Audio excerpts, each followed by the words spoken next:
The killing of more than 1 million people are estimated to have perished, but I'm still wondering if that was true, because who was counting at that time? If they left us, who was counting? Estimation. That was a pure estimation.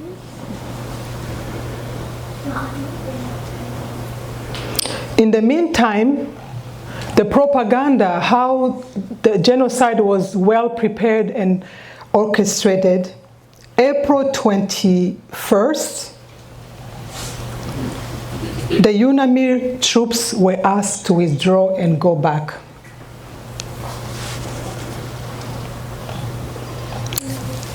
There were a group of 2,165, and they remained 270 for a whole country.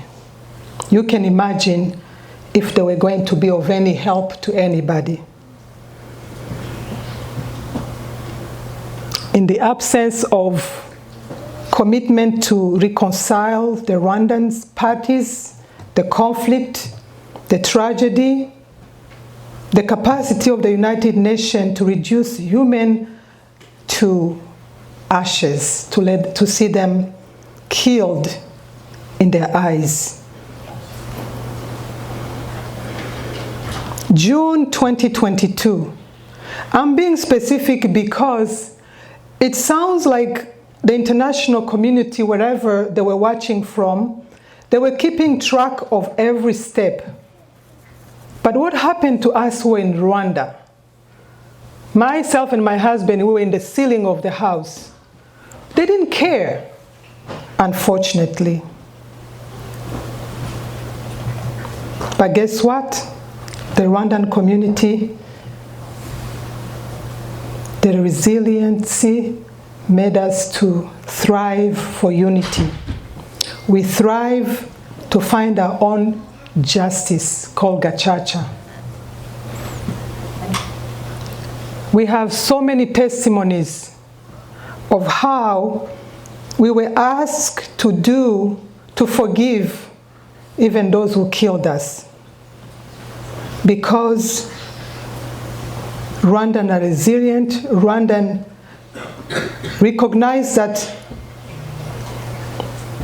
in order to move forward, in order to thrive for unity and oneness, the only way is to forgive and move forward. But is the world supporting us in that journey? I leave that question to you. In 1996,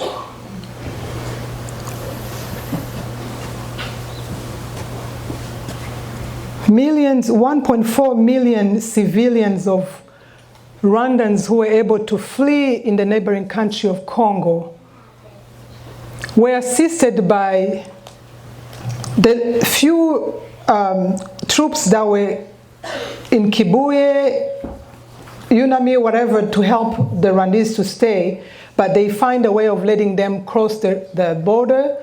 They went with all the equipment, all the military equipment, and they went along with civilians, 1.4 million estimation.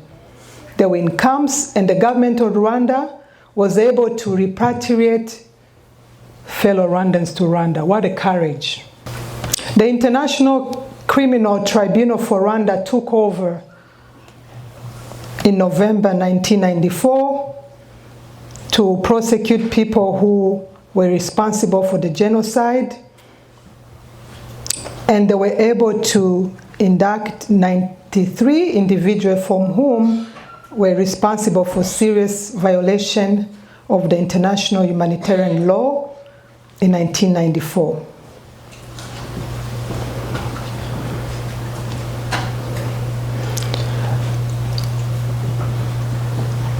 I can talk over and over again, but I want to limit myself to the theme of Kwibuka, remember, 31st commemoration of the genocide against Rwanda. As we remember our loved ones,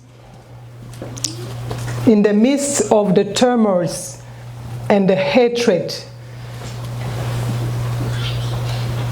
and the little sympathy the international community has on Rwandan, on the government of Rwanda, of the Rwandans altogether, we thrive to remember, to unite, and to renew. Through our unity, we thrive to reconcile the nation, to build through our human values as much as possible. We want to share the vision of hope. Despite everything going on in the world, the sanction against the high leaders of our country, we are committed to dignity. We are committed to be unshakable. We are committed to stay resilient, to stay tall, to stand tall, and to face the challenges. And no one will silence us from remembering our loved ones. Memories recollect, memories inform knowledge. There's no way we can stop from remembering our loved ones. There's an example in Europe where a community of Rwandans were denied to remember because of the political issue between Belgium and Rwanda. But at the end of the day, they were able to meet and remember. So my fellow Rwandese, our friends, international community here in South Bend, Mishawaka, please give us, lend us a hand, lend us your ear. We all request you to listen to us as we move on with unity and prospering in our country. Thank you.